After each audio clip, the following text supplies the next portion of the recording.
Podcast Polda Jogja. Assalamualaikum warahmatullahi wabarakatuh. Hari ini kita berjumpa kembali di dalam acara Polkes. Polisi punya podcast Polda DIY. Hari ini kita akan ngobrol bareng dengan Kepala Biro SDM Polda DIY, Kombes Pol Yohanes Ragil Heru Susetyo. Beliau kira-kira beberapa bulan yang lalu menjabat sebagai Karo SDM Polda DIY. Sebelumnya bertugas di Mabes Polri.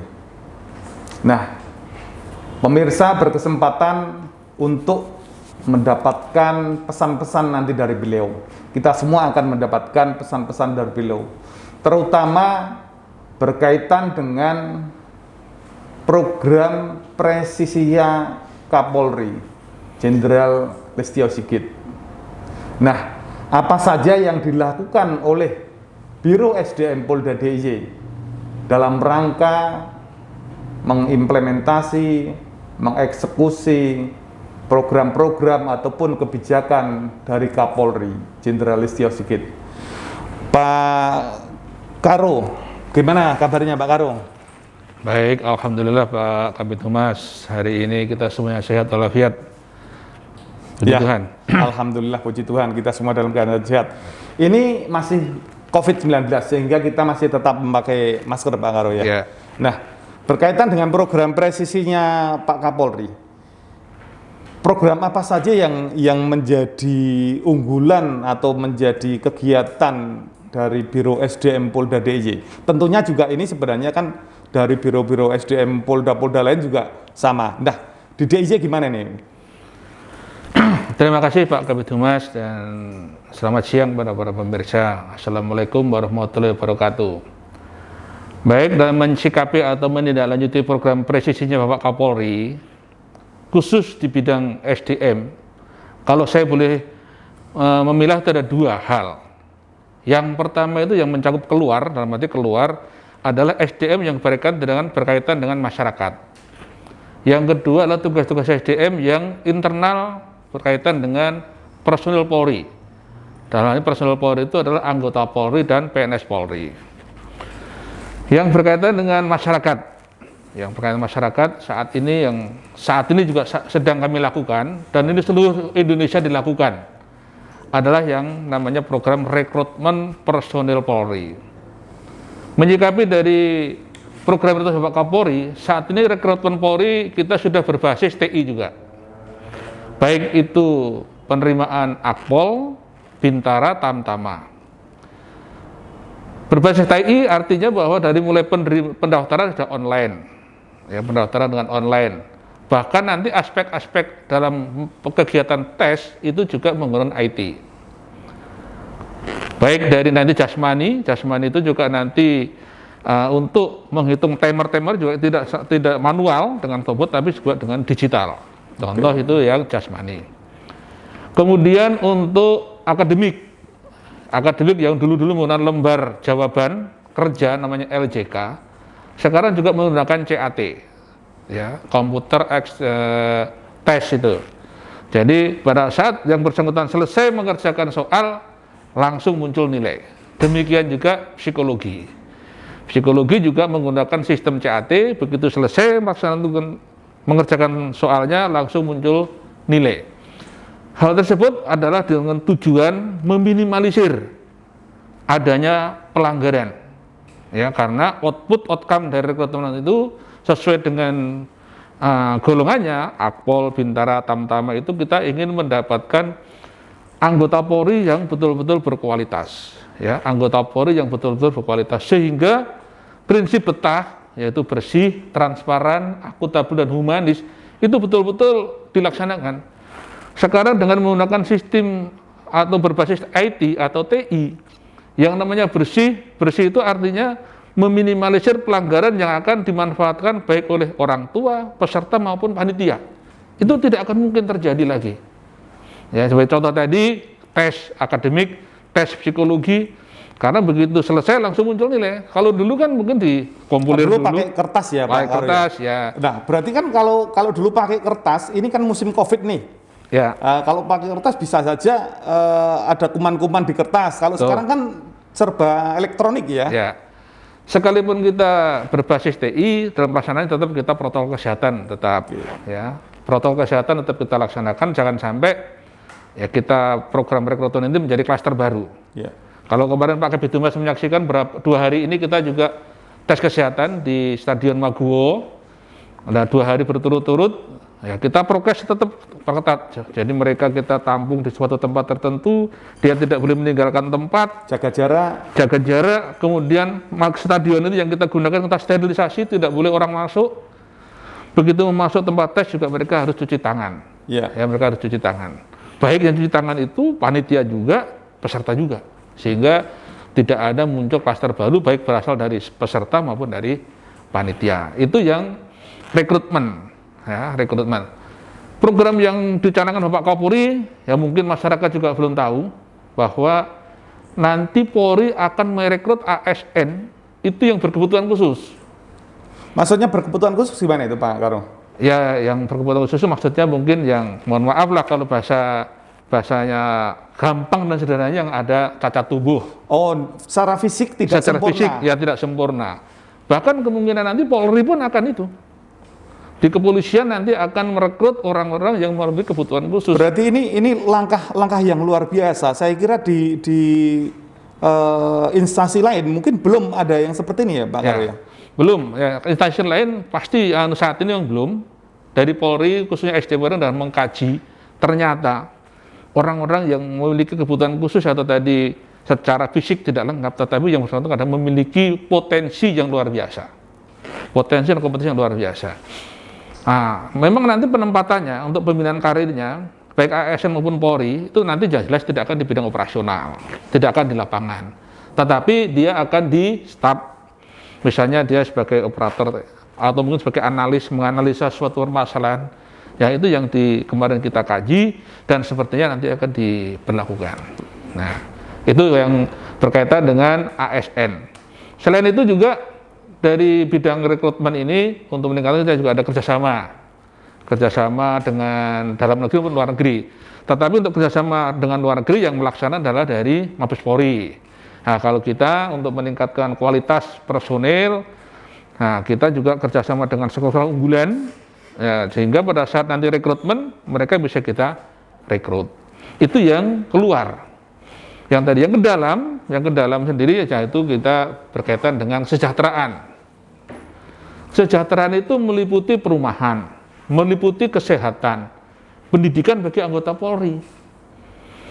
Karena secara teori ya, seseorang anggota Polri akan melaksanakan kegiatan operasional untuk melaksanakan tugas pokok Polri, sehingga harapan masyarakat terciptanya Harkaptimas yang bagus, itu ternyata diawali dengan anggota harus sejahtera. Baik di bidang bagaimana pendidikannya, bagaimana perumahannya, bagaimana kesehatannya. Mohon maaf nih Pak Karo, berbicara tentang perumahan yang untuk Polri di DIY, kira-kira berapa persen yang memang sudah tercukupi oleh perumahan dinas? Kalau untuk perumahan dinas kita ini Polda DIY sudah 10.150 orang jumlahnya. Ya kalau kita mau jujur ya belum ada separuh yang tercukupi untuk rumah dinas ya belum ada separuh. Ya, berarti ini memang harus ada langkah yang nyata untuk ke arah kesejahteraan anggota ya. Betul. Tadi siang, tadi jam 11 tadi, saya baru melakukan MOU, penandatanganan MOU dengan salah satu pengembang atau developer, yaitu salah satu di Jogja, untuk di wilayah Gunung Kidul, Bantul, dan nanti akan dikembangkan di Kulon Progo. Tadi saya juga ada komunikasi dengan RE, kemudian Himbara Himpunan Bank-Bank Negara, yang untuk mendukung program KPR, kemudian Asabri itu membantu PUM, ya, pinjaman uang modal, karena sebetulnya ternyata anggota-anggota kita juga belum memahami sebetulnya sekarang ini mendapatkan rumah itu sangat murah. Kenapa saya bilang sangat murah? DP, uang DP-nya itu sudah ditanggung oleh pengembang. Uang DP itu kurang lebih 4 juta. Enggak salah, bukan. DP sudah ditanggung oleh pengembang. Kemudian dapat bantuan dari pemerintah 4 juta. Kalau kita masih mau menggunakan dari Asabri, sesuai dengan kepangkatan, kalau Bintara itu kurang lebih 14-15 juta untuk tambah DP, berarti kan cicilan kita KPR makin kecil, Pak Kabid Humas. Ya, betul, Ya. betul. Kalau kita bicara lagi take home pay-nya anggota yang dinamakan dengan tunkin aja, dengan tunkin Masih cukup.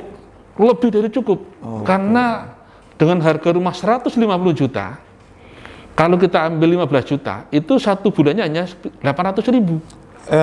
Cicilannya. Cicilannya satu bulan. Ya, karena kan faktanya kadang-kadang begini, Pak Karo. Anggota yang sudah pensiun, yang selama ini menempati rumah dinas, padahal dia menjelang pensiun, belum punya rumah pribadi. Ini kan kasihan ya. Nah, itulah Pak Kabid Humas yang sampai saat itu menjadi keprihatinan, dan ini menjadi tugas kemarin pada saat kami Rakernas SDM. Kami para Karo SDM diberikan tugas oleh Pak SDM untuk itu. Sehingga orang-orang yang pensiun, saudara-saudara kita pensiun, senior kita yang pensiun itu, kalau saya pribadi mempunyai filosofi itu, jangan sampai setelah pensiun itu mereka sakit stroke, Pak Kabid Humas. Ya, stroke. Kenapa penyebabnya? Yaitu karena Mikir nggak punya rumah? Iya, orang stroke itu pertama karena tidak ada kegiatan, kemudian tidak ada penghasilan, padahal kebutuhan masih banyak. Rumah jaga masih ngontrak. Salah satunya itu banyak pikiran. Iya. Karena banyak pikiran, tidak bisa tidur, tensi darah naik, jadilah stroke. Makanya di SDM selain perumahan kita latihan keterampilan. Makanya jadi kalau seandainya semua anggota sudah memiliki rumah, minimal kan sudah mengurangi beban. Iya. Karena yang bagi kami itu, kalau bagi manusia pada umumnya, rumah itu kebutuhan yang utama, yang mendasar. Untuk apa kita punya mobil, punya ini kalau tidak punya rumah? Nah, ini saya kira kan program bagus sekali Pak Karo. Karena ketika Polda ini bekerja sama dengan pengembang untuk membangun rumah-rumah pribadi untuk personel Polri, tentu lingkungan di situ juga akan berkembang. Ya. Betul nggak Pak? Betul. Ya, di mana ada suatu perumahan, ada kehidupan yang baru, pasti situ akan berdampak yang positif. Ya, artinya kemudian juga proses pembangunan kan ada tukang yang bisa bekerja, ada toko material yang bisa jual bahan bangunan. Artinya kan efek ekonomi dari program presisinya Pak Kapolri bidang kesejahteraan anggota ini, saya kira berefek kepada yang lain-lainnya. Kepada ekonomi. Ya, sebagai contoh di Gunung Kidul itu kemarin sudah terbangun kurang lebih 199. Ini masih ada satu lahan lagi yang kurang lebih untuk 200 personil. Di Bantul juga itu dengan adanya pembangunan rumah yang dulunya tadi disampaikan Pak Kabid Humas, belum ada jalan, dibangunkan jalan. Sehingga infrastrukturnya jadi bagus. Kalau di suatu daerah jalannya bagus, pasti tingkat perekonomian akan naik. Hasil bumi pun juga menjadi bagus penjualannya ya. Jadi karena transportasinya lancar, Itu jadi Pak Kabid Humas untuk perumahan dah itu. Nah, itu kan berkaitan dengan perumahan, Pak Karo. Kalau berkaitan dengan kesehatan, kalau tidak salah di Polda DIY juga ada rumah sakit yang luar biasa. Benar Pak Kabid Humas, kita mempunyai rumah sakit Bayangkara tingkat 2. Nah, di bawah kendali Karumketnya Ibu Kompol Teresia. Itu luar biasa prestasinya, ya luar biasa prestasinya. Bahkan kemarin ada beberapa prestasi yang didapat oleh rumah sakit, sehingga dari prestasi-prestasi itu Bu Karumket kemarin mendapatkan untuk sekolah, sekolah PKA. PKA itu kalau boleh dibilang semacam Diklatpim tingkat 3. Ya. Perubahan yang terjadi di suatu Bayangkara, mungkin Pak Kabid Humas sudah lama. Saya dinas di sini baru 4 bulan. Tetapi saya sering pulang ke Jogja, Pak Kabid Humas, saya kan aslinya orang Jogja. Kalau saya pulang ke Jogja, saya lihat dulu rumah sakit Bayangkara itu kelihatannya kumuh. Sekarang sudah luar biasa. Ya, luar biasa dengan pembangunan luar biasa, tidak hanya secara fisik, tetapi dalam penanganan pelayanan kesehatan kepada anggota luar biasa. Ya, pelayanan kesehatan kepada anggota. Jadi tidak hanya fisiknya yang megah, tadi pelayanannya juga luar biasa. Sehingga khususnya kebetulan saya Karo SDM sebagai Kasatgas pencegahan COVID secara internal untuk anggota Polri. Nah, sampai hari ini ya boleh dibilang kita menurun, bahkan zero yang meninggal dunia. Kemarin kita mendapat penghargaan pada Rakernas dari Pak SDM Polda DIY, zero Nggak ada yang anggota meninggal, yang meninggal tidak ya? ada yang meninggal. Karena COVID-19. Ya, tapi meningkat yang sembuh. Oke. Nah, itu. Jadi itu adalah peran dari baik itu rumah sakit dan juga Bidokes Polda Nah, DIY. kalau rumah sakitnya Bayangkara ini kan bisa melayani masyarakat umum ya? Bisa. Sekarang ini rumah sakit Bayangkara kita sudah bisa melayani umum. Kemarin pada saat saya ngecek anggota, ternyata saya lihat tidak hanya anggota Polri dari Polda DIY, ada dari Polda Jawa Tengah, kemudian juga dari masyarakat seputaran yang rawat inap di sana, yang kemudian ikut berobat di sana, yang mana semuanya mengakui bagaimana pelayanan di rumah sakit Bayangkara. Ya. Jadi rumah sakit Bayangkara Polda DIY ini klasifikasinya masih rumah sakit tingkat 2. Ya. Tetapi saya kira pelayanannya luar biasa dan tidak kalah dengan rumah sakit yang kelasnya lebih tinggi. Ya. Nah, masyarakat juga boleh ke rumah sakit Bayangkara karena itu melayani BPJS juga. Ya, melayani BPJS. Ya, melayani BPJS juga. BPJS. Nah, selain tadi udah kesejahteraan anggota, kemudian kesehatan, pendidikan gimana, Pak Karo? Pendidikan, kalau sekarang kebijakan pendidikan kita selalu koordinasi dengan Lemdiklat. Saat ini kita mempunyai SPN, Pak Kabitumas, SPN yang mulai hari kemarin karena pandemi COVID selama ini kan mereka dididik secara virtual. Tapi sejak tanggal 19 April kemarin mereka sudah masuk kembali ke SPN sampai penutupan nanti pertengahan Juni. Nah, kita harapkan pendidikan kita ini ya diakui lah di SPN. Karena kenapa saya bilang diakui?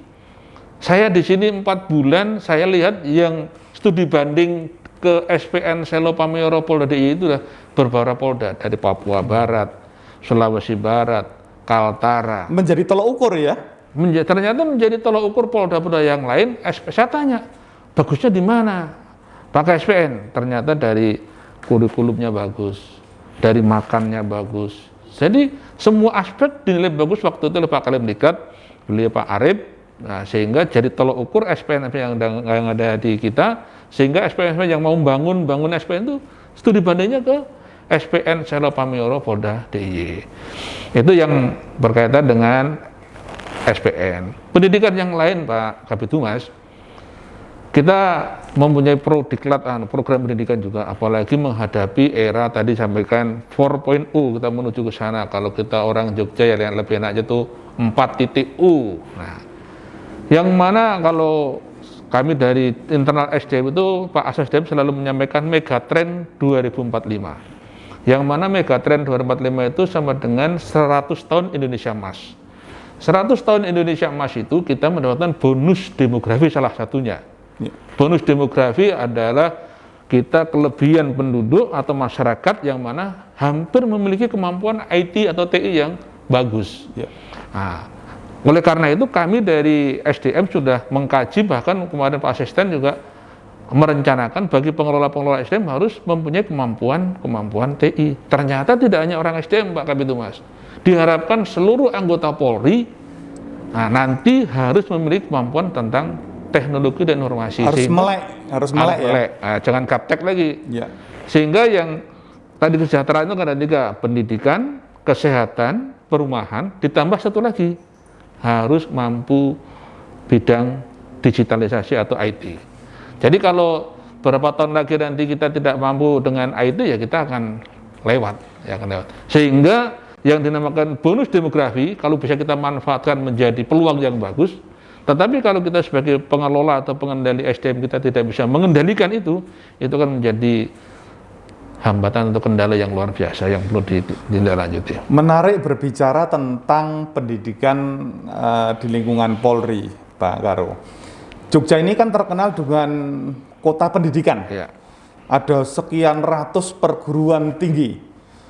Dan saya kira seluruh suku bangsa yang ada di Indonesia ini ada di Jogja dalam rangka mengikuti pendidikan. Ya. Apa Polri juga ada yang ikut pendidikan dengan ke universitas perguruan tinggi yang ada di Jogja ini? Ada, Pak Kabitumas, bahwa betul disampaikan oleh Pak Kabit tadi, Jogja itu adalah miniaturnya Indonesia.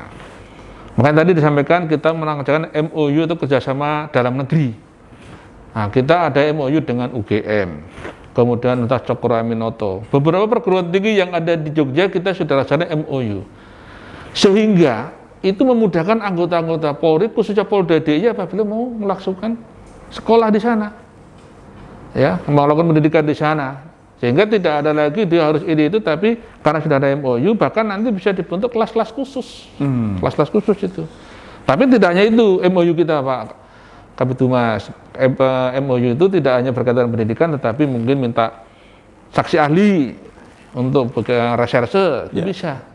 Jadi MOU yang kita tanda tangani itu nanti dilanjutkan dengan bentuknya PKS, perjanjian kerjasama sesuai dengan bidangnya masing-masing. Baik untuk pendidikan maupun untuk penelitian dan sebagainya. Jadi secara dinas, Polri ini mendukung agar anggota-anggotanya bisa belajar di perguruan tinggi ya? Betul. Ya, bahkan kami kemarin sudah ada himbauan para pimpinan-pimpinan atau Kasatker memberikan himbauan kepada anggota untuk sekolah dengan catatan juga tidak mengganggu tugas pokoknya. Ya, bisa biaya sendiri, bisa biaya dinas, beasiswa ya. Beasiswa, ya. Saya kira juga Polri juga banyak sekali biaya beasiswa yang diberikan kepada anggota Polri ya, Pak. Ya. Sebetulnya banyak peluang-peluang anggota kita kalau mau meningkatkan kualitas SDM-nya dengan sekolah atau mengikuti pendidikan, Pak Kabitumas. Kalau secara dalam negeri tadi misalnya di Jogja, internal Jogja. Di luar negeri kita tuh banyak kesempatan. Oh, ada kesempatan untuk kuliah di luar negeri ya? Ada. Biaya dinas ya? Biaya dinas itu namanya LPDP. Ya. Jadi LPDP itu adalah Departemen Keuangan, itu yang membiayai anggota Polri. Waktu saya di Mabes Polri, saya pernah rapat di Sekmil itu, kita ada seat kurang lebih 50, Pak Kabitumas. Bahkan suruh memilih perguruan tinggi mana yang terbaik di luar negeri, sesuai dengan kompetensi kepolisian. Tetapi kendala satu di kita, personel kita adalah kalau sudah berkaitan dengan bahasa Inggris. Nah itu Pak Kabitumas. Teman-teman bahasa Inggrisnya kurang ya? Ya, kemarin. Tapi padahal di LPDP itu masih kesempatan. Misalnya TOEFL-nya baru 450. Karena di sana diharapkan 600. Itu masih dikasih pembelajaran supaya sampai 600. Nah, makanya sekarang ini untuk supaya kita mencapai sheet yang ditentukan, adik-adik kita yang lulusan-lulusan IPDA itu dari Akpol, sudah kita arahkan ke sana. Bahkan di Akpol itu ada namanya MTP, Manajemen Talent Pol. Itu mereka salah satu yang kita arahkan ke sana. Nah, tetapi Pak Kabitumas berkaitan dengan manajemen talent Pol tidak hanya perwira, bintara juga kita. Oke. Nah, kemarin saya sudah membuka pelatihan bagi mereka, ada 13 orang yang tahun 2020 ranking terbagus, kita latih. Manajemen talent Pol ini mereka-mereka yang berprestasi akan kita ikuti karirnya. Sehingga akan ke depan jangan sampai yang prestasi di sekolah, begitu di lapangan, begitu di wilayah, tidak diperhatikan sehingga karirnya akan tersiap-siap. Yang terakhir Pak Karo, ini kan sekarang baru penerimaan Polri, banyak kisaran suara atau masih ada kisaran suara di masyarakat bahwa masuk Polri itu susah, masuk Polri itu habis duit banyak, masuk Polri itu kalau tidak punya kata BLC tidak bisa. Nah, ini sekarang ini bagaimana Pak Karo? Baik Pak Kabitumas, terima kasih pertanyaan yang luar biasa dan itu sebetulnya saya tunggu-tunggu dari tadi. Nah, biar saya bisa memberikan penjelasan pada masyarakat.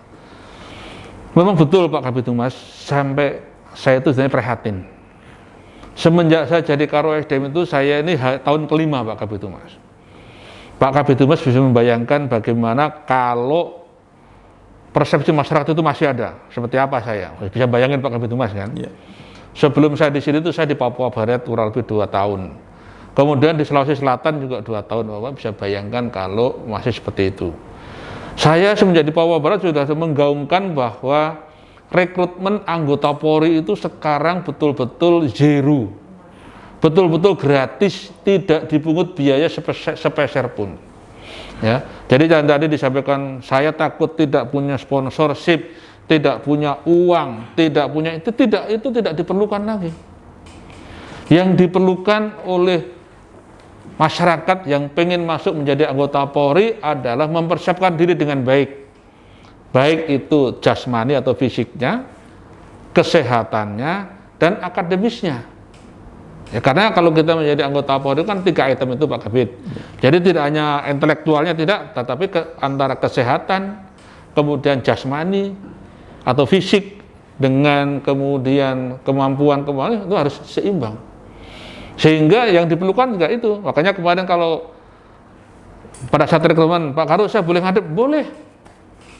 Nah, mereka kalau ngadep Pak Karu SDM mungkin bayangannya sudah Lulus kamu pasti gitu ya? lulus kan Aman gitu, gitu ya? aman kan itu. Nah, saya bilang boleh ngadep karena begitu mereka ngadep saya jelaskan, Pak, yang perlu disiapkan sekarang itu adalah putranya. Bapak sebagai orang tua cukup mendoakan dan merestui. Apa yang perlu disiapkan? Yaitu tadi alangkah baiknya satu tahun sebelumnya sudah disiapkan. Fisik misalnya lari. Kami dijelaskan Pak Kabid bahwa lari itu kalau untuk umur 18 tahun itu minimal 7. 6 memang udah lulus, tetapi belum nilainya kurang. Karena seperti di Polda DIY ini kuotanya tidak banyak, animonya luar biasa.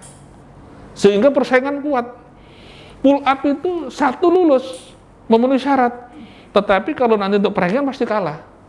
Sehingga kalau untuk item jasmani itu harus pull up-nya 17 biar 100, sit up-nya harus 42 100, push up-nya juga 45 biar 100. Settle run itu anak-anak 18 tahun itu minimal 17-18 detik. Itu nilainya baru maksimal. Kalau lari itu minimal 7. Ya. Nah, itu baru bisa untuk bersaing. Kemudian ya belajar kesehatan. Nah, kemarin saya sampaikan 2 hari saya dites ada kurang lebih 300 orang Pak Kabid itu yang gagal udah 80 orang. Banyak juga ya? Ya, lumayan. Ternyata mereka Pak, kami udah cek kan ke dokter. Ternyata kakinya nggak dicek. Nah, mereka tesnya itu tidak di dokter polisi misalnya. Dokter umum tidak tahu. Ternyata egg-nya itu ada yang 8 cm, padahal kaki egg itu bedanya harusnya maksimal 5 cm. Ternyata ada yang kakinya egg-nya 8 cm. Jadi sebelum pendaftaran, jauh-jauh hari sebelum pendaftaran, bisa dicekkan kesehatannya ke fasilitas kesehatannya Polri ya? Ya, sebetulnya kalau misalnya kita cek ke rumah sakit Bayangkara kan boleh. Ya. Mau cek ke dokter-dokter yang tahu tentang bagaimana masuk anggota Polri kan boleh. Karena tolok ukur standar kesehatan contoh di puskesmas dengan untuk menjadi anggota Polri kan beda. Beda. Kemarin juga ada yang komplain, Pak, tingginya kok beda. Saya kemarin tinggi di puskesmas 167. Tapi kok setelah di sini hanya 64,5. Lah kok bisa berkurang? Bisa berkurang. Nah, timbangan atau alat ukur yang kita pakai itu sudah ditera dari Badan Meteorologi dan Geofisika. Itu yang betul-betul bisa dipertanggungjawabkan. Setelah kita tunjukkan, kemudian ini suratnya dari Badan Meteorologi dan Geofisika mereka baru paham. Bahkan kemarin pada proses kita panggil orang Badan Meteorologi dan Geofisika itu. Ikut ngawasi? Bukan, ikut mengukur. Oh, ikut ukur juga. Jadi yang kira-kira tingginya itu pas-pasan, masuk dulu, kamu diukur dari Meteorologi dan Geofisika. Nah, setelah itu baru. Karena mereka itu dari Badan Meteorologi Fisika itu ukurannya betul-betul valid itu Pak. Karena mereka juga misalnya untuk mengukur diameter Pertamina itu, jadi kalau salah 1 mili 2 mili berapa diameternya, volumenya. Nah, Pak Karu, kalau selama ini ada katakanlah yang, Pak saya masuk polisi itu habis duit segini loh. Itu apa boleh kita katakan bahwa itu ketipu? Ya, saya boleh ketipu. Bahkan kalau kadang-kadang saya bilang, mohon maaf lah itu ya, kalau dibilang bodoh kan sangat terlalu ya ketipu tadi nggak mengerti. Padahal sekarang tak jelaskan tadi, semua serba IT. Siapa yang bisa membantu? Itulah Pak Kabid yang kalau istilah kita itu penembak di atas kuda. Penembak di atas kuda. Penembak di atas kuda itu ngelihat, misalnya si ates. Wah, tak janjikan kamu bisa lulus, ngambil dulu uangnya, simpenlah uangnya. Begitu lulus, wah punyaku. Padahal nggak kerja apa-apa Nggak ya? apa-apa, hanya ngelihat. Oh, tesnya itu. Jadi kalau dia lulus ya murni dari anak tersebut, bukan karena panitia. Betul, panitia siapapun tidak akan bisa. Ya. Kemarin pada saat fakta integritas Bintara itu Pak Kapolda juga sudah menyampaikan. Untuk diktuk ini, baik Akpol, Bintara, Tamtama, jangan coba-coba merubah nilai. Jangan coba-coba ada transaksional. Kalau ada transaksional, beliau akan melakukan tindakan tegas. Beliau sampaikan langsung di depan peserta dan orang tua. Sehingga Dalam kesempatan ini, kalau ada masyarakat yang melihat atau mendengar forum ini, tolong juga kami dibantu bahwa rekrutmen anggota Polri saat ini betul-betul gratis, zero, tidak menggunakan biaya sepeser pun, tidak menggunakan sponsorship, KTBLC, tidak, karena kita ingin mendapatkan personel yang betul-betul berkompetensi, unggul, apalagi untuk menghadapi program Pak Kapolri tadi, presisi itu. Kalau kita prediktif, responsibilitas, kemudian transparansi berkeadilan, diawaki oleh anggota-anggota yang tidak memiliki kompetensi, jadi apa Pak Kabin? Coba. Ya. Tetapi kalau kita sudah diawali rekrutmen tadi, dengan betul-betul clear and clean, betah, outcome dari proses rekrutmen nanti maksimal, sehingga untuk menindaklanjuti program Pak Kapolri presisi itu akan mengalir, tidak akan ada kesulitan. Tapi kalau yang mengawaki itu tidak mempunyai kompetensi atau potensi itu, ya akan kesulitan. Itu Pak Kabin. Nah, ini kan saya kira juga kisaran suara di luar banyak bahwa ada yang habis keingin. Ini tentu apakah ada mekanisme laporan kalau misalnya Pak ini ada yang coba ngiming-ngiming saya untuk meluluskan, ada nggak mekanisme untuk bisa dilaporkan? Ada Pak, jadi kemarin bahkan Pak Kapolda sendiri akan memberikan nomor handphone beliau. Nah, kemudian dari Propam juga membuka nomor panduan. Bisa, jadi ketika ada indikasi atau ketika ada orang ngiming-ngimingi, Dek, kamu masuk polisi deh, nanti saya urus. Ini orang ini bisa dilaporkan ke Propam ya? Bisa. Misalnya ini polisi gitu bisa. ya? Okay. Bahkan masyarakat pun bisa laporan, saya sudah sampaikan ke nomor saya. Kemudian saya juga menyampaikan, jangan tertipu dengan orang yang mengaku sebagai Karo SDM. Saya jelaskan, saya Karo SDM, ketua pelaksana, nomor handphone saya ini. Jadi kalau ada yang menelpon mengatasnamakan Karo SDM, bukan nomor handphone itu? Bukan nomor ini, berarti bukan. Karena rata-rata atau kebanyakan masyarakat sudah ditelepon yang mengaku Karo SDM, sudah seneng. Udah seneng, apalagi jadi ini diminta apapun masih akan ngasih. Berarti nanti nomornya Pak Karo SDM bisa kita share ya? Bisa. Share, biar ada apa-apa di masyarakat langsung. Kemarin kami jelas pada Fakta Integritas Akpol, Fakta Integritas Bintara Tamtama, kami sampaikan ada apa-apa lapor ke saya sebagai Ketua Pelaksana Kegiatan Penerimaan Anggota Polri di Polda DIY. Ya, secara singkat Pak Karo, mungkin pesan untuk masyarakat di Jogja khususnya Indonesia pada umumnya berkaitan dengan penerimaan Polri yang presisi ini. Monggo Pak Karo. Berkaitan dengan penerimaan anggota Polri untuk menghadapi program prioritas Kapolri presisi atau prediktif, responsibilitas dan transparansi keadilan, kepada masyarakat luas kami sampaikan bahwa saat ini rekrutmen atau penerimaan anggota Polri betul-betul gratis. Tidak ada yang bisa membantu meluluskan yang bersangkutan. Ya, baik itu siapapun tidak ada bisa.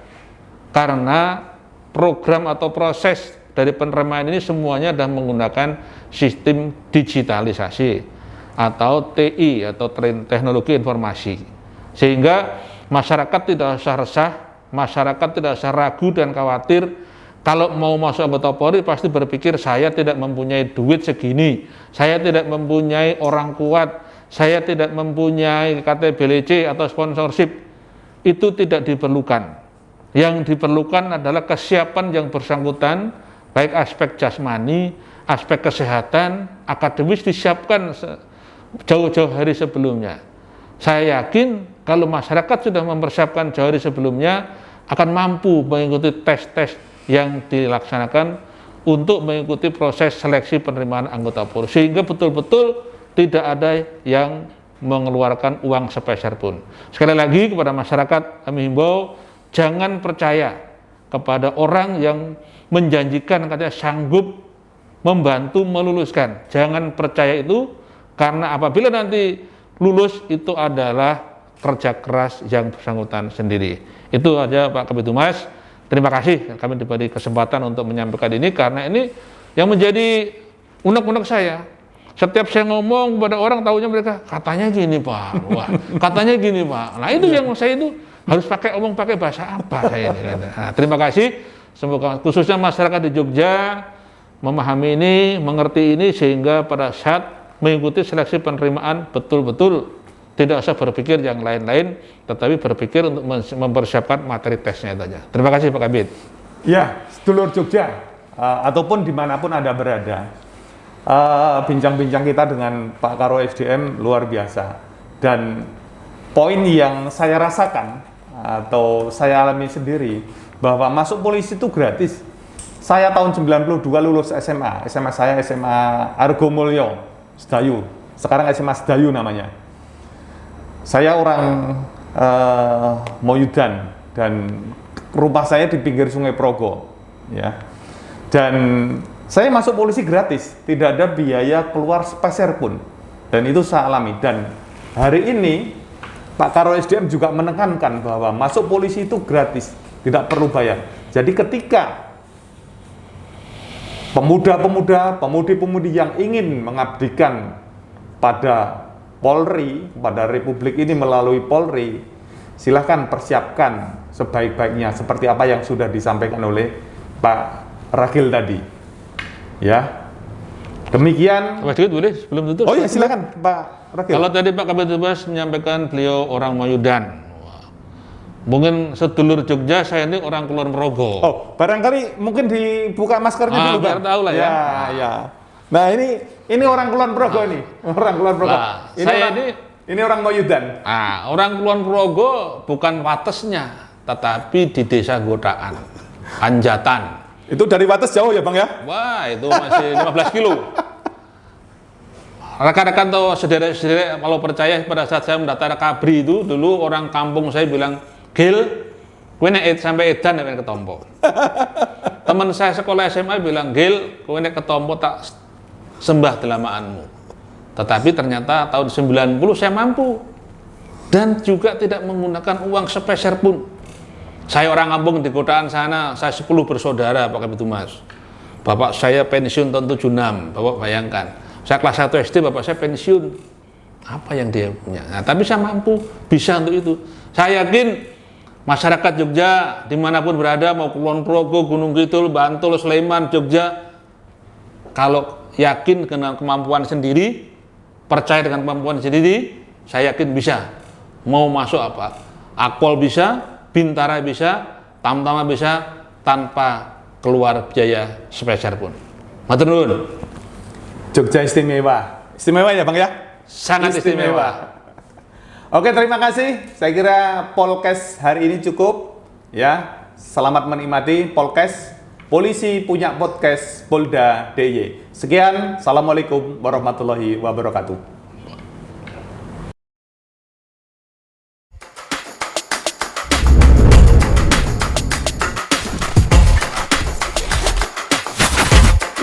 Podcast Polda Jogja.